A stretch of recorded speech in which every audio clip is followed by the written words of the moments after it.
दोस्तों, आज की कहानी मेरी और मेरे पड़ोस में रहने वाली दीदी की है। आशा है आप सबको कहानी बहुत पसंद आएगी। अगर कहानी अच्छी लगे तो एक लाइक जरूर कर देना। चैनल पर पहली बार आए हो तो चैनल को सब्सक्राइब कर लेना। और हाँ, गंदे कमेंट मत करना प्लीज। ये कहानी केवल आपके मनोरंजन के लिए है। तो चलिए कहानी को आगे बढ़ाते हैं। दोस्तों, मैं यूपी के चंदौली का रहने वाला हूँ। मेरा नाम लकी है और मैं बीएससी फर्स्ट ईयर का स्टूडेंट हूँ। ये कहानी मेरी और मेरे पड़ोस में रहने वाली एक लड़की की है जिसका नाम कोमल है। वह मेरे से उम्र में बड़ी है। मैं उसको कोमल दीदी बोला करता हूँ। वह अभी बीएससी कर चुकी है और एमएससी कर रही है। कोमल का घर मेरे घर के बिल्कुल बगल वाला ही है, तो हम दोनों के घर वालों में अच्छी जमती है। अच्छे व्यवहार की वजह से मेरा हमेशा उसके घर आना जाना होता रहता है। मैं उसके घर जाता हूँ तो उसे अपनी पढ़ाई के बारे में चर्चा होती रहती है। एक दिन उन्होंने कहा, तुम रोज कॉलेज से आने के बाद मेरे घर आ जाया करो तो तुम्हारे सब्जेक्ट्स को अच्छे से समझा दिया करूंगी। मैंने हामी भर दी और अब मैं रोज कॉलेज से आने के बाद उनके घर चला जाता था। हम दोनों छत पर जाकर थोड़ा स्टडी करते और उसी दौरान हम दोनों के बीच हल्का फुल्का मजाक भी हो जाता। कुछ ही समय में ये हो गया था कि स्टडी कम होती और मजाक ज्यादा होने लगा था। हम दोनों अब बिल्कुल पक्के दोस्तों की तरह एक दूसरे के साथ अच्छा व्यवहार करने लगे थे। उसके 2 भाई भी हैं। वे दोनों बाहर रहकर स्टडी करते हैं सारा दिन। वह अपने घर पर दादा दादी के साथ ही रहती है। उसकी मम्मी की मृत्यु हो गई है और पापा अभी विदेश में जॉब करने गए हैं, तो घर का सारा काम उसी को करना पड़ता था। हम दोनों को ऐसे ही पढ़ाई के साथ मजाक आदि करने लगे थे और ये सब रोजाना चलने लगा था। एक दिन उसने मुझसे पूछा, तुम्हारी कोई जीएफ है? मैंने बोला नहीं। उसने दबाक से कहा, अरे तो कब बनाओगे? क्या जब बूढ़े हो जाओगे तब? मैंने कहा, यार कोई ढंग की लड़की मिलती ही नहीं है तो ऐसे कैसे गर्लफ्रेंड बना लूं? उसने पूछा, तुमको ऐसी कैसी लड़की चाहिए जो तुम्हें कोई नहीं मिल रही है? मैंने कहा, वह कम से कम तुम्हारी तरह हो तो ही सोचूंगा। तो उसने पूछा, मेरी तरह का क्या मतलब है? मैंने बोला, केयरिंग हो, हॉट हो और इंटेलिजेंट भी हो तो जरूर बना लेता। इस पर उसने बोला, अच्छा ये मसला है। मैंने उससे पूछा, हाँ ये मसला है। अब तुम बताओ, तुम्हारा कोई बीएफ है क्या? उसने बोला, हाँ है। तो मैंने कहा, उससे मिलती हो? वह बोली, यार बात तो हो जाती है पर मिलना नहीं हो पाता फिलहाल। उससे मिले 4 महीने हो गए हैं, तब से अब तक हम नहीं मिल सके हैं। मुझे बाहर जाने का टाइम ही नहीं मिलता है, तो कहाँ से मिलूं? मैंने पूछा, अच्छा कहाँ का घूमी हो उसके साथ? उसने कहा, यार वह मुझे लेकर तो कई बार गया पर घूमने का टाइम ही नहीं मिला। मैंने कहा, इसका क्या मतलब हुआ? जब साथ जाती हो तो और कैसा घूमना चाहती हो? उसने कहा, अरे वह सब छोड़ो। मैंने कहा, ओके, और बताओ उसके साथ क्या चल रहा है? उसने बताया, वो घर आ जाता है खाने पीने के बाद। हम दोनों का ऐसा रहता है कि थोड़ा सा रेट किया और उसके बाद जरा सा भी टाइम नहीं मिलता। मैंने कहा, अरे तुम रेस्ट क्यों करते हो? उसी समय घूम लेना चाहिए ना? उसने कहा, जब तुम्हारी जीएफ होगी और बाहर घूमने ले जाओगे ना, तब सब पता चल जाएगा कि रेस्ट क्यों करना होता है। मैं समझ गया कि ये क्या बात करना चाह रही है। फिर मैंने पूछा, अच्छा बाहर घूमने कितनी बार गई हो? उसने कहा, गई तो कई बार हूं पर घूम नहीं पाते। मैंने कहा, अच्छा घूम नहीं पाती हो? कुछ हुआ भी है उसके साथ या बस ऐसे ही रेस्ट ही हो पाता है? उसने मेरी बात पकड़ ली और बोली, चुप रहो तुम, अब बस करो, ज्यादा मत बोलो। मैं हंस दिया। उस दिन के बाद हम दोनों में एकदम से खुली बातें होने लगी थी। एक दिन मैं उसके घर गया था।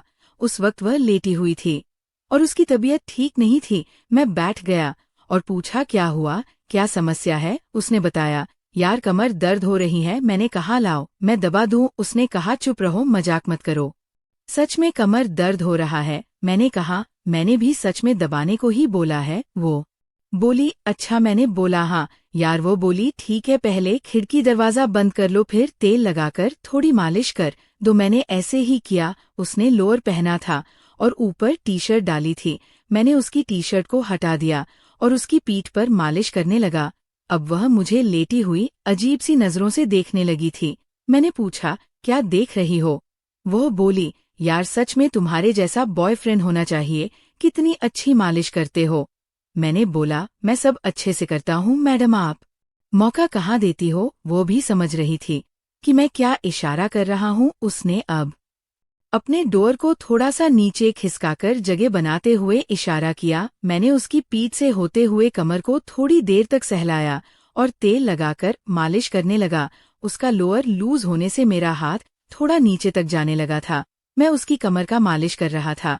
मेरा ध्यान नहीं था कि मेरा हाथ कब चला गया, और उसका एहसास तब हुआ जब मेरे हाथ को एक अलग सा फील दिया। मैंने महसूस किया कि मेरे हाथ के लग जाने से उसने कुछ भी नहीं बोला। मैं लगा रहा। मैंने समझ लिया था कि वह कुछ नहीं कहेगी। अंत में मैंने एक बार जानबूझकर अपना हाथ डाल दिया, और इस बार मैंने अच्छे तरीके से जोर से दबाते हुए मालिश किया तो इस बार वह मचल गई और बोली, बस करो, तुम्हारा इरादा ठीक नहीं लग रहा है, तुम बदतमीजी कर रहे हो।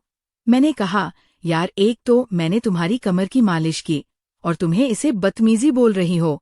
चलो अब मुझे मेरा मसाज का चार्ज दो। वो हिलाकर बोली, अच्छा, कितना चार्ज लेते हो?